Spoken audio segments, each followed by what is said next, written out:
அந்த கயிறு வேற இத்து போன கயிறு. அதனால அந்த கயிறு அந்துக்கிட்டு ஆடி உடனே வெளில போய் இந்த உலகத்தை பார்க்குது.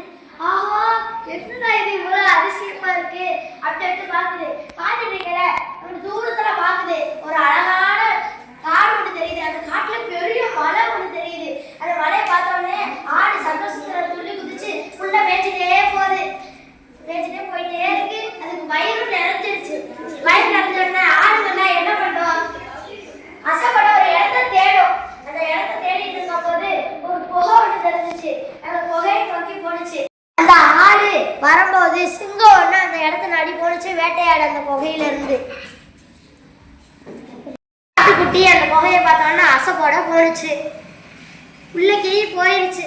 போய் அந்த ஆடு அரக்கண்ணை மூடி அசைப்பட ஆரம்பிச்சிச்சு. அப்படின்னு பார்த்து அந்த சிங்கம் பெரிய மிருகமா இருக்குன்னு நினைச்சிட்டு சிங்கம் கொஞ்சம் பின்னாடி தள்ளி வந்துச்சு. தன்னோட மனசுல தைரியத்தை வர வச்சுட்டு சிங்கம் ஒரே பேச்சா கேட்டுச்சு, ஏய் யாருடா நீ என் கோயிலுக்குள்ள இருக்கிறது அப்படின்னு சிங்கம் கேட்டுச்சு. அதுக்கு ஆடு நினைச்சிச்சு, ஓஹோ யார் இதுன்னே தெரியலையே அப்படின்னு நினைச்சிட்டு ஆடு நினைச்சு, நீ யாரா அது என்னையுமே எதிர்த்து பேசுறது அப்படின்னு நினைச்சு ஆடு. அதுக்கு சிங்கம் நினைச்சிச்சு, ஆத்தாடி ஆத்தா இது யாரா நம்மளோட பெரிய ஆளா இருக்கும் போல அப்படின்னு நினைச்சிட்டு சொல்லுது, நான் தான் அந்த காட்டோட சிங்கராஜா அப்படின்னு. அந்த ஆட்டுக்குட்டிக்கு பயமே வந்துருச்சு. இன்னைக்கு நம்மளுக்கு சாவுதே, சாவுவாச்சும் நல்லா துணிஞ்சு சாவுவோம், சாவை எதிர்ப்போம் நினைச்சிட்டு சொல்லிச்சு, ஓஹோ நீதே அந்த சிங்கராஜாவா, உடனே வேட்டாள தாண்டா நான் இவ்வளவு தூரம் வந்திருக்கேன், எப்படி சுத்தி நீ இந்த புகைக்குள்ளதே வருவேன் தெரிஞ்சுதாண்டா நான் இங்க இருக்கேன் அப்படின்னு சொல்லவோ அந்த சிங்கத்துக்கு ஒரே பயமாயிருச்சு. ஒரே ஓட்டமா ஓடிச்சு. சிங்கம் தலை நெறிக்க ஓடிட்டே இருக்கும்போது குள்ளநரி ஒரு புதருக்கு அடியில ஒளிஞ்சிருந்துச்சு. அதை பார்த்த குள்ளநரி சிங்கராஜாவும் துரத்த ஆரம்பிச்சிருச்சு. குள்ளநரி கேக்குது சிங்கராஜாட்ட, சிங்கராஜா சிங்கராஜா ஏன் அப்படி ஓடுறீங்க, நில்லுங்க நில்லுங்கன்னு. அதுக்கு சிங்கராஜா சொல்லுது, ஏய் உனக்கு தெரியுமாடா ராஜாதி ராஜன் யாருன்னு அப்படி கேட்குது சிங்கம். அதுக்கு குள்ளநரி சொல்லுது, எனக்கு ராஜாதி ராஜன்னா தெரியாது ராஜா அப்படின்னு. அதுக்கு சிங்கம் சொல்லுது, டீ என்னோட புகைக்குள்ள அந்த ராஜாதி ராஜன் இருக்காருடா அப்படின்னு சொல்லுது. குள்ளநரி கிட்ட. குள்ளநரி சொல்லுது, எனக்கு ராஜாதி ராஜனா, வாங்க ராஜா போய் பார்த்துட்டு வந்துடுவோம் அப்படின்னு சொல்லுது குள்ளநரி. அதுக்கு சிங்கம் சொல்லுது, ஆத்தாடி நான் வரலடா, அது என்னையவே சாப்பிட்றேன்னு சொல்லுதுடா அப்படின்னு சொல்லுது. அதுக்கு குள்ளநரி சொல்லுது, சரி நானாச்சும் போய் பார்த்துட்டு வந்துடுறேன்னு சொல்லிட்டு அந்த குள்ளநரி மெதுவாக அந்த கோயில்கிட்ட போய் ஒளிஞ்சுட்டு பார்க்குது.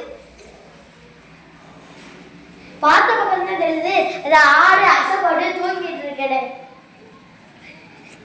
குள்ளநரி நினைச்சிச்சு மனசுக்குள்ள, ஓஹோ இந்த ஆடு தானே இப்ப எல்லாத்துக்கும் அப்படின்னு நினைச்சிச்சு. ஏன்னா குள்ளநரிக்கு ஏற்கனவே தெரியும் குள்ளநரி நைட் ஆடுகளை வேட்டையாட போகும், அதனால ஆடுகள் தான் எப்படி இருக்குன்னு சொல்லி குள்ளநரிக்கு தெரியும். வேகமா ஓடுனுச்சு சிங்கராஜா கிட்ட. சிங்கராஜா கிட்ட போய் சொல்லிச்சு, ராஜா ராஜா நீங்க எதை பார்த்து பயந்தீங்கன்னு தெரியுமா, அது சாதாரண ஒரு வெள்ளாடு ராஜா, அதுக்கு போய் நீங்க போய் பயந்துருக்கீங்களே அப்படின்னு சொல்லுது குள்ளநரி. அது ராஜா சொல்லுது, அப்போ நான் நம்பவே இல்லடா, என்னடா அது என்னையுமே சாப்பிட்றேன்னு சொல்லுது, நான் எப்படி நம்புவேன் அப்படின்னு சொல்லுது. அப்போனா நான் ஒரு ஐடியா பண்றேன் ராஜா, நம்ம 2 வாழையும் ஒன்னா கட்டிடுவோம், அப்பேல நான் தப்பிச்சு ஓட முடியாதுல்ல ராஜா அப்படின்னு சொல்லுங்க அப்படின்னு சொல்லதா. அந்த ராஜாவுக்கு நல்ல யோசனையா பட்டுச்சு. அது உடனே ராஜா தன்னோட வாழை குள்ளநரி கிட்ட கொடுத்துச்சு. குள்ளநரியும் 2 வாழையும் ஒன்னா இறுக்கி கட்டிக்கிடுச்சு. கட்டின உடனே ராஜா ராஜா இப்ப நீங்க பின்னாடி வாங்க, நீங்க பின்னாடி வந்தீங்கன்னா அந்த மிருகமானது இடையில ஃபர்ஸ்ட் வேட்டையாடும் அப்படின்னு சொல்லிச்சு குள்ளநரி. அதுக்கு சொல்லிச்சு ராஜா, என்னது ஒரு சிங்கம் ஒரு குள்ளநரிக்கு பின்னாடி ஒளிகிறதா அப்படின்னு சொல்லிச்சு சிங்கம். அதுக்கு குள்ளநரி சொல்லிச்சு, சரி ராஜா நான் உங்க பின்னாடியே வாரேன் அப்படின்னு சொல்லிட்டு 2 ராஜா முன்னாடி போச்சு, குள்ளநரி பின்னாடி வந்துச்சு. 2 கோயிலுக்கு முன்னாடி போச்சு. அப்பையில குள்ளநரி சொல்லிச்சு, ராஜா ராஜா நில்லுங்க, எனக்கு அந்த ஆட்டை தெரியும், நான் சொல்ற குரல்லே அது பயந்துட்டு ஓடி வெளில வரும் பாருங்க, அப்பையில நீங்க பாருங்க அப்படின்னு சொல்லிச்சு குள்ளநரி. அதுக்கு சிங்கம் சொல்லிச்சு, சரி நீ பண்ணு, எனக்கே பயப்படாது உனக்கு பயப்படுமா அப்படின்னு நினைச்சிச்சு சிங்கம். அந்த குள்ளநரியும் போய் சொல்லிச்சு, அடே வெள்ளாடே வெள்ளா வாடா அப்படின்னு சொல்லிச்சு குள்ளநரி. அதுக்கு வெள்ளாடு இருந்துச்சு, ஏய் குள்ளநரி நான் 2 சிங்கம் உணவுக்கு கொண்டு வர சொன்னா நீ ஒரு சிங்கத்தை கொண்டு வந்திருக்க உணவுக்கு, சரி பரவாயில்ல எப்படி அதை உள்ளக்க கொண்டு வா அப்படின்னு சொல்லிச்சு வெள்ளாடு. அதுக்கு குள்ளநரி சொல்லிச்சு, ஏய் நான் எப்படி விட்டு சொன்னேன் அப்படின்னு நினைச்சு மனசுக்குள்ள நினைச்சிச்சு. சிங்கம் குள்ளநரியை பார்த்து முறைச்சிச்சு, டேய் நீ என்னையுமே உணவாக்க பார்த்துருக்கியா அப்படின்னு குள்ளநரி கிட்ட சொல்லிச்சு. அதுக்கு குள்ளநரி சொல்லிச்சு, சொல்லிச்சு, ராஜா ராஜா நான் அப்படின்னா சொல்லவே இல்லை அப்படின்னு சொல்லிச்சு குள்ளநரி. சிங்கம் அதை நம்பாம குள்ளநரியை பிடிச்சி தர தர தர தரன்னு இழுத்துட்டு இந்த காடை விட்டே ஓடிடுச்சு. இழுத்து இல்லைல குள்ளநரி இறந்து போயிடுச்சு.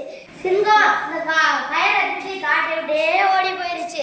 ஆடு நல்லா அறிவு கூர்மையா யோசிச்சு அசை போட்டுட்டு நல்லா தூங்கிட்டு அதோட வீட்டுக்கு திரும்ப எந்திரிச்சு போனச்சு மெதுவா.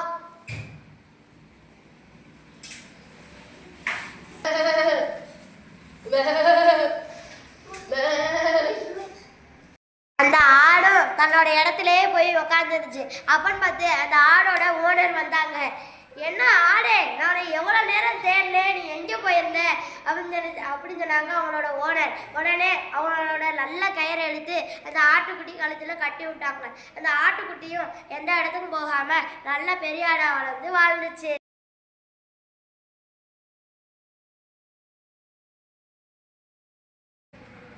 எல்லாரும் என்ன மாதிரியே சிந்தித்து செயல்படுங்கள், எந்த ஆபத்தும் வராது. Bye guys. நன்றி.